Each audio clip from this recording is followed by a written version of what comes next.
Hi guys! So for this video, we are going to talk about the NMAT. So I will be sharing my own experience of it.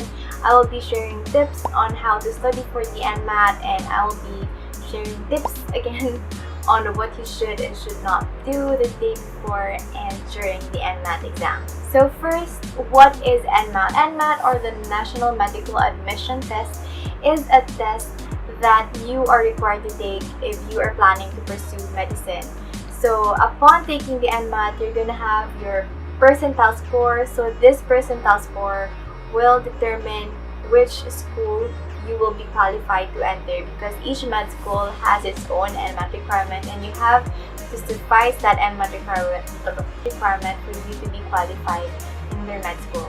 So the next question is, how do I study for the NMAT? So you have two options.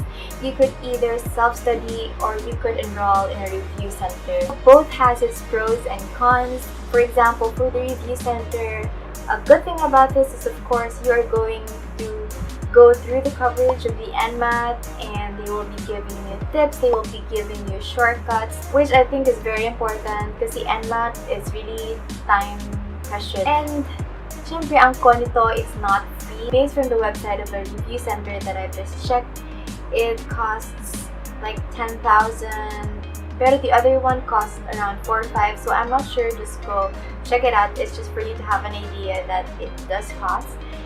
And of course, meron siyang schedule, so if you're gonna be taking it during the semester, most probably it's gonna be in the weekends. Siguro mas maganda is if you would take it like mid-year or during vacation, para hindi ka mahirapan sa load mo during that sem. So that is the con of enrolling in a review center. It costs, it's expensive. And the second one is, when it comes to time, it's not that flexible since you have to attend on weekends. What if you have an exam on Mondays and you have theses or you have practicum, so it's not that flexible. So I did have classmates who enrolled in a review center, but during that time kasi medyo mabigat yung load namin for that semester, so they weren't able to attend regularly their weekend NMAT reviews. So if you're planning to enroll in a review center, make sure na kaya nyo umattend kasi sayang lang yung bayad nyo. Although hindi naman sayang because you do have a material, pero like yung binabayaran nyo din kasi doon is like the techniques that they will teach you, and ayun, yung mga highlights, just consider that, take note of that kasi you have to attend every weekend. So kapag may exam ka or kapag may paper ka na isa-submit, you have to like sacrifice one. Pero mas okay naman kung balance. Pero yeah, it's gonna be a struggle. So yun, it's not that much flexible. And so the other method is for you to self-study, which is what I did. So what I did was I bought the MSA NMAT Reviewer. Medyo okay din yung material na yon because it does have an explanation after. So we have the question, and then when you look at the answer keys, may mga concepts na din naman doon. So okay din siya. Although in my own NMAT experience, I wasn't really able to study for it because I took the NMAT during our practicum and sobrang kulang alam.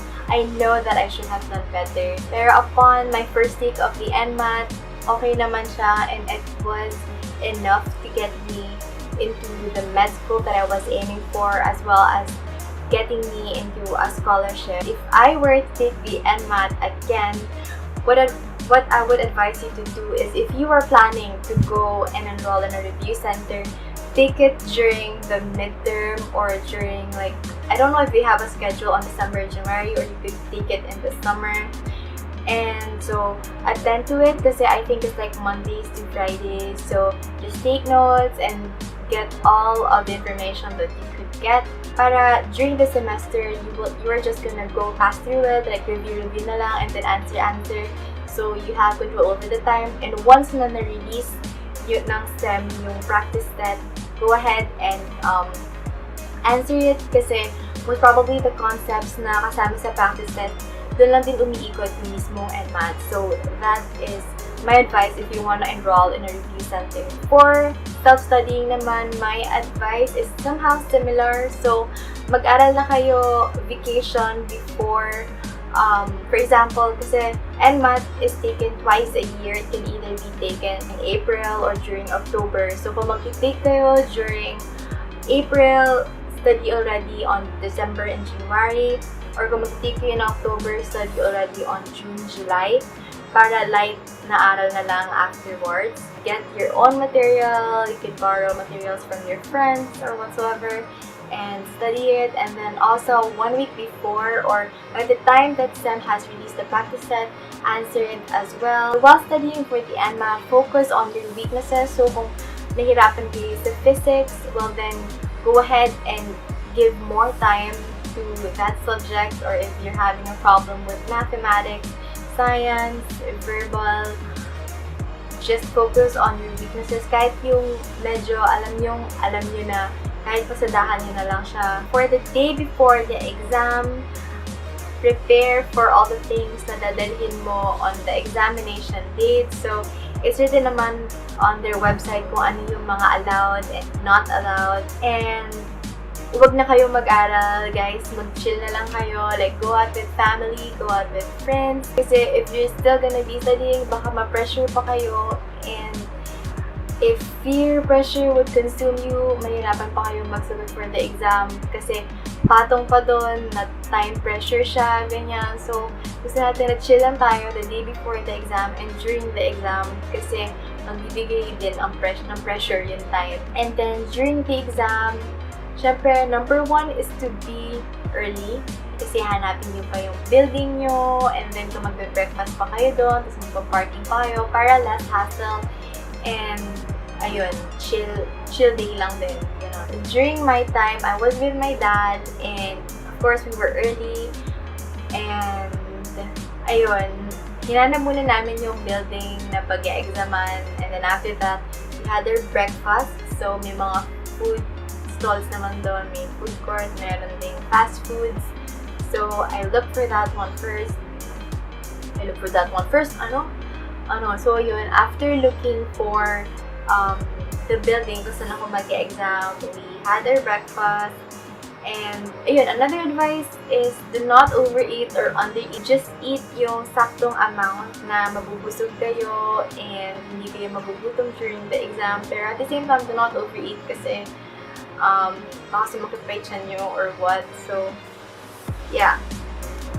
And then another advice on eating also is to not drink coffee or tea since these are diuretics and baka mag-ihi pa kayo during the exam and hassle pa yun kasi time pressure na nga, like mauubusan ka pa ng time in taking the exam if palabas-labas ka just to go to the comfort room. I think you could bring like chocolates or sky flakes and water during the exam, but you are not allowed to bring your mobile devices or your notes or your book. So, chinek ko siya kanina. And during din our time, strict sila when it comes to that. So, what you could do is, bigyan nyo muna sa parents nyo yung mobile devices nyo to plan for a meet-up right after the exam.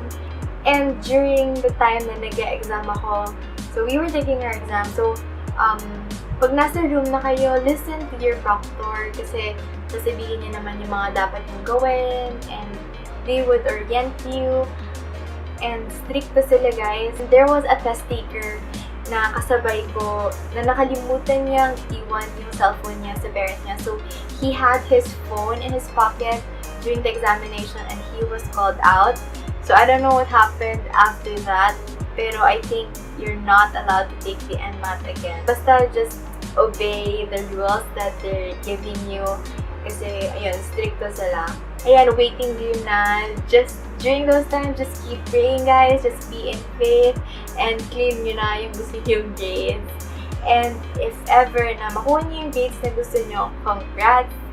But if not, you could retake the NMAT. I think you could take it for a maximum of 3 times. So, yung first try nyo and then yung second try nyo kung ano yung mas mataas, yun yung kukunin. Pero if you are going to have your third take, they are going to average your 3 scores. So, pwede po siya makahatak. So, if you are planning to retake it, galingan nyo na sa second take.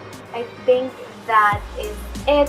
And if you guys have other suggestions, just comment it down below. Don't forget to subscribe, give this video a thumbs up if you like this, and God bless sa mga NMAT takers.